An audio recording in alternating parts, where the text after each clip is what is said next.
चलिए आप शुरू करते हैं, बताइए। मैं सानवी आचार्य आप ही के स्टेट के गुजरात से हूँ। मेरा पहला सवाल ये है कि पेरेंट्स भी हमारी चिंता करते हैं, टीचर्स भी हमें सपोर्ट करते हैं, लेकिन मेन इश्यू तब आ जाता है कि टीचर्स हमें पढ़ाई का एक अलग पैटर्न सजेस्ट करते हैं, पेरेंट्स एक अलग तरह से बोलते हैं कि ये पैटर्न से पढ़ो, और स्टूडेंट्स में तो अलग ट्रेंड ही चल रहा होता है। तो उस समय हम कंफ्यूज हो जाते हैं कि कौन सा पैटर्न सही है। देखिए, ये जीवन भर ऐसा रहता है। मैं प्रधानमंत्री बन गया ना, तो भी कोई बताता है ऐसे करो, कोई कहता है ऐसे करो। आप घर में खाने पर देखना, खाने पर बैठे होंगे सब भाई बहन, हर एक की खाने की पैटर्न अलग होगी। कोई सब्जी से शुरू करेगा, यस सर, कोई दाल से शुरू करेगा, यस सर, कोई रोटी सब्जी दाल सब इकट्ठा करके डालेगा। हर एक की पैटर्न अलग अलग है कि नहीं? Yes sir. आपकी अपनी क्या उनकी कॉपी करते हैं आप? No sir. आप अपने पैटर्न से खाते तब मजा आता है ना। Yes sir. जैसे कुछ लोग होते हैं कि वो उनको लगता है मैं रात को ठीक से मैं पढ़ पाता हूँ, कुछ लोगों को लगता है सुबह 4 बजे उठ करके पढ़ूंगा। हर एक अपनी पैटर्न होती है। Yes sir. लेकिन कुछ लोगों की बेईमानी होती है, रात को मम्मी को कहता है नहीं कल से मैंने सुबह पढ़ना शुरू किया। सुबह मम्मी उठाने आती है तो कहते नहीं मुझे तो ये टालते रहते हैं। Yes sir. हैं? पहली बात है आप अपनी जो पैटर्न है उस पर पूरा भरोसा करो, लेकिन जो पैटर्न के लिए सुझाव देते हैं उसको ध्यान से सुनो, समझने की कोशिश करो, और उसमें आपको लगता है यार मेरी पैटर्न तो है लेकिन ये चीज मैं अगर जोड़ दूं तो अच्छा होगा, लेकिन किसी के कहने पर मत जोड़ो, अपने अनुभव से जोड़ो। अब जैसे परीक्षा पे चर्चा मैंने जब शुरू किया तब एक पैटर्न था, अब धीरे धीरे मैं उसमें इम्प्रूव करता जा रहा हूँ, यस सर। बदलता जा रहा हूँ। इस बार मैंने अलग अलग राज्यों में भी किया तो मैंने भी अपनी पैटर्न बदली, लेकिन मूल पैटर्न को छोड़ा नहीं। Yes sir. उनका नेचर भी बहुत अच्छा था, वो बहुत फ्रेंडली थे, वो हम सब बच्चों के साथ भी एकदम घुल मिल गए थे। प्रधानमंत्री जी ने हमें बताया कि हमें सभी का पैटर्न सुनना है, सभी में से कुछ कुछ गुण लेना है, हमें हमारा पैटर्न में ही फोकस करना है, सबका कुछ अच्छा अच्छा गुण हमें लेना है और वही पैटर्न हमें धीरे धीरे आगे बढ़ाना है। नर्मदे यार सर। नर्मदे यार। सर मेरा नाम आयुष तिवारी है सर। तो मेरा प्रश्न यह है कि अक्सर कई बार हम स्कूल या टीचर की स्पीड से मैच नहीं कर पाते और जो छूट जाता है हम उसे कवर करने के चक्कर में आगे के चैप्टर्स भी मिस करते जाते हैं और हम पीछे रह जाते हैं। तो इस सिचुएशन में हम कैसे अपने उसको मैनेज? आपकी टीचर के खिलाफ शिकायत है? लो सर। लेकिन आपने बड़ी चतुराई से टीचर के खिलाफ अपनी कंप्लेंट बता ली, तो मैं जवाब टीचर के लिए देता हूँ। Yes sir. हाँ? टीचर का प्रयास रहना चाहिए कि स्टूडेंट की ये स्पीड है, एक कदम ज्यादा स्पीड मेरी रहेगी, ज्यादा नहीं। हमारा लक्ष्य ऐसा होना चाहिए जो पहुंच में हो लेकिन पकड़ में ना हो।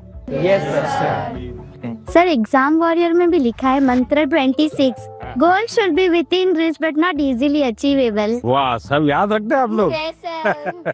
लेकिन 50 कदम आगे चला जाएगा तो स्टूडेंट कहेगा भाई ये तो चला गया, मेरा काम नहीं है। जैसे किसान खेत को जोतता है ना, स्टूडेंट के मन को जोतना चाहिए। इसका तरीका क्या है? मान लीजिए जनवरी के तीसरे सप्ताह में वो हिस्ट्री का ये पार्ट पढ़ाने वाले हैं, तो जनवरी 1 तारीख को बता दे कि भाई पहले वीक में हिस्ट्री का ये पार्ट पढ़ाऊंगा, दूसरे वीक में हिस्ट्री का ये पार्ट पढ़ाऊंगा, तीसरे वीक में हिस्ट्री का ये पार्ट पढ़ाऊंगा। तो आपको पता है कि आने वाले 3 सप्ताह में ये 3 विषय आने वाले हैं। फिर वो कहेगा ऐसा करो आप, मैं पढ़ाऊं उसके पहले पढ़ना शुरू कर दो, पढ़ करके आओ, किसको पूछ के आओ। Yes sir. हाँ, गूगल पे जाके कुछ करना है तो वहां करके आ जाओ। Yes sir. और उसके बाद एक्चुअली जब पार्ट पढ़ाएंगे तो क्या होगा? सर हमें क्यूरियोसिटी होगी, हमें ज्यादा समझ आएगा क्योंकि हमने पहले से पढ़ा होगा, फोकस भी और अच्छा रहेगा। मानसी, सर अगर कोई चैप्टर हमें बहुत ज्यादा इंटरेस्टिंग लगता है तो हमें उसको और समझने की और जानने की इच्छा होगी, जिससे हमें और अच्छे से रिवाइज हो जाएगा वो चैप्टर। बताइए, सिंपल सा काम है ना। Yes sir. फिर आपको टीचर की स्पीड का प्रॉब्लम आएगा? नहीं आएगा। आप पीछे रह गए ऐसा भाव आएगा? क्यों? क्योंकि आप टीचर से एक कदम आगे चले गए। मन को जोतो, फिर मन को जोड़ो, और फिर आपको पढ़ाई के जो विषय रखने हैं रखो, तो आप स्टूडेंट को हमेशा सफल पाओगे। हर किसी को अवसर नहीं मिल पाता कि पीएम माननीय प्रधानमंत्री से स्वयं आमने सामने बैठकर उनसे सवाल पूछकर उनसे अपनी बातचीत शेयर कर पाए। उन्होंने बताया कि हम टीचर से 2 कदम पीछे होने की बजाय 2 कदम उनसे आगे रहें, तो हम उनसे पीछे रह ही नहीं सकते।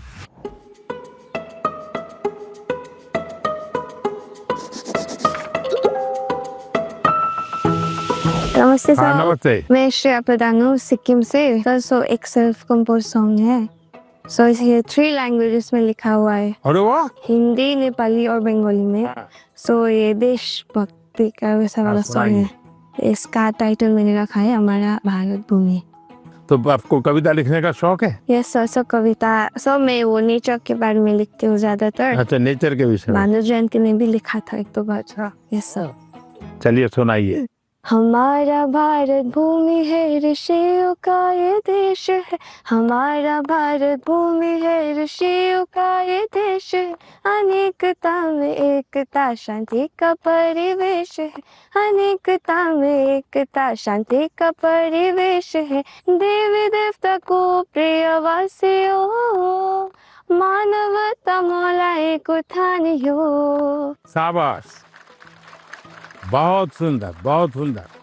देश की एकता की बात बताई। एक भारत श्रेष्ठ भारत।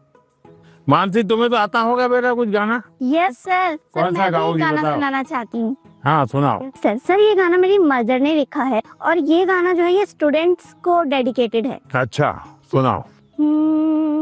बढ़ता चल तू, बढ़ता चल, करता चल, कुछ करता चल।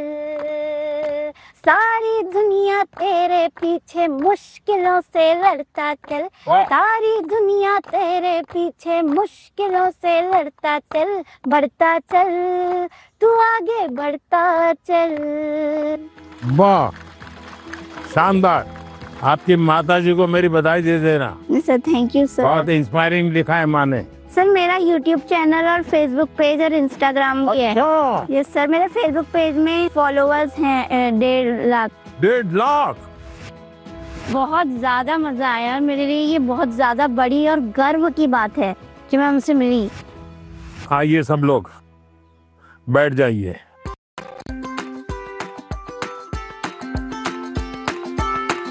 आज से मैंने आज आपका स्वागत आपका किया। ये असमी वो गमोसा कहते हैं। ये सबसे बड़ी चीज है, ये मेरी सबसे प्रिय चीज है। उसकी रचना बहुत अच्छी लगती है। दूसरा है ये असम का और खास करके नॉर्थ ईस्ट की विमेन एम्पावरमेंट का सिंबल है। ये घर में बनाते हैं और सचमुच में वहाँ की मातृशक्ति, नारी शक्ति कैसे काम करती है, तो एक प्रकार से मन को बड़ा आदर होता है, सम्मान होता है।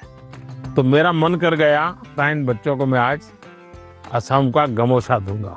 Thank you sir.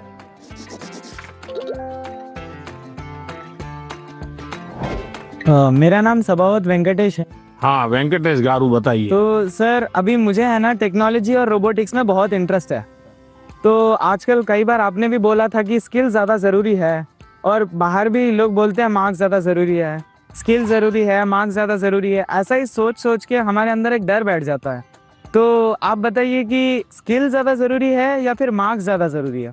ये जो मन में रहता है ना कि इसका महत्व है कि उसका महत्व है, खाने का महत्व है कि सोने का महत्व है, पढ़ने का महत्व है कि खेलने का महत्व है, उसका एक कॉमन जवाब होता है, हर चीज में संतुलन होना चाहिए, बैलेंस होना चाहिए। एक तरफ झुकोगे तो गिरोगे कि नहीं गिरोगे? Yes sir. और सही बैलेंस करके रहोगे तो गिरोगे क्या कभी? No sir. सर। तो ये सिंपल सी बात है। अब दूसरी बात है, स्किल में भी दो प्रकार के स्किल है। एक है लाइफ स्किल, दूसरा है प्रोफेशनल स्किल। उसमें भी कोई मुझे पूछेगा कि साहब लाइफ स्किल में ध्यान देना चाहिए कि प्रोफेशनल, मैं कहूंगा दोनों में देना चाहिए। अब मुझे बताइए, बिना अध्ययन किए, बिना ऑब्जर्वेशन किए, बिना ज्ञान प्राप्त किए कोई भी स्किल आ सकता है क्या? No sir. तो स्किल की शुरुआत तो ज्ञान से ही होती है, यस सर। तो उसका महत्व कम नहीं है। मान लीजिए हम बहुत बढ़िया पढ़ लिए हैं, लेकिन एक बार अचानक माँ बाप को बाहर जाना हुआ। अब हमें भूखे मर रहे हैं, किचन में सब पढ़ाए, लेकिन पता ही नहीं कैसे करूं, क्या करूं, किस डब्बे में क्या है, कैसे निकालूं। क्यों? हमने कभी ध्यान ही नहीं दिया। जो इसलिए लाइफ स्किल जीवन की रोजमर्रा की जिंदगी है, इसमें हमारी लाइफ स्किल अच्छे से अच्छी कैसे हो। मेरा सुबह उठने का समय क्या है, सोने का समय क्या है, मैं व्यायाम करता हूं तो मेरी उम्र के हिसाब से मैं व्यायाम करता हूं, मुझे नया व्यायाम में सीखता हूं कि नहीं सीखता हूं। मैं किसी को मिलने जाता हूं तो मुझे बातचीत करना कॉन्फिडेंस से आता है कि नहीं आता है। मुझे रेलवे स्टेशन पे गया और मुझे मालूम ही नहीं है भाई टिकट कहाँ से लेना, तो मैं 10 लोगों को पूछता हूँ भाई टिकट कहाँ से लेता हूँ। तो लाइफ स्किल जो है वो हमने आत्मसात करनी ही करनी चाहिए। अब दूसरा विषय प्रोफेशनल स्किल। आप मानो डॉक्टर बनने वाले हैं, तो डॉक्टरी की स्किल आपकी एकदम से अपडेट होनी चाहिए।